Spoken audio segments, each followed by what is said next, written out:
le monde, aujourd'hui j'ai décidé de vous faire un vlog touristique, vous faire découvrir un peu ma péninsule acadienne que j'aime tant. Pour ceux qui ne savent pas, c'est dans le nord du Nouveau-Brunswick, le nord-est. Puis comme première attrait touristique que j'ai décidé de vous montrer, c'est le rocher aux oiseaux à Pokeshaw. Ce que vous voyez là, c'est la baie des Chaleurs. La baie des Chaleurs a eu son nom par Jacques Cartier en 1534, par une journée plutôt chaude.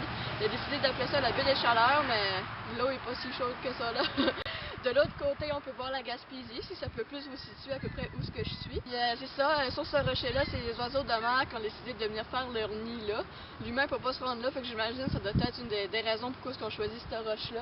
Sur le rocher aux oiseaux, notamment, on peut retrouver des cormorans, c'est comme des canards, mais plus gros selon moi. Ils sont de couleur noire, mais on peut aussi trouver des goélands, des mouettes. J'ai vu des corneilles passer, mais ça je crois plutôt qu'ils sont curieux d'aller voir ce qui se passe. Je crois pas qu'ils font leur nid sur la roche là. Une corneille! Je sais pas ce qu'on la voit là. On l'entend en tout cas. Des fois à la fonte des glaces l'hiver, j'ai déjà entendu parler qu'il y avait soit des phoques ou soit des pingouins qu'on pouvait retrouver autour du rocher. Là, je sais pas si vous pouvez voir d'ici, mais le drapeau du Canada flotte avec le drapeau de l'Acadie. Je vous marquerai sur une carte aussi exactement où ce que c'est.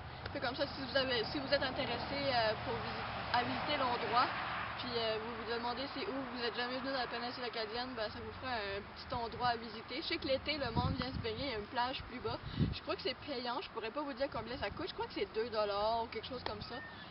Mais le monde vient se baigner ici, c'est vraiment une belle plage. Puis une anecdote que je pourrais vous raconter, c'est une fois j'ai traversé en Gaspésie en bateau, je me suis rendue à Passepébiac.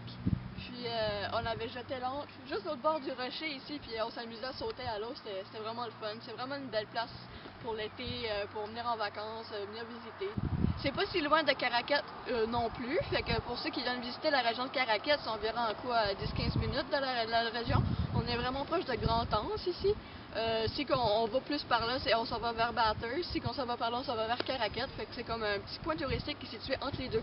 On est tout près du village acadien aussi, puis je vais probablement vous faire un vlog sur le village acadien parce que je crois que c'est un des attraits touristiques qui vaut vraiment la peine de venir voir quand on vient à la péninsule acadienne. J'irai probablement vous montrer aussi un peu plus loin par Grand-Anse, le quai de Grand-Anse.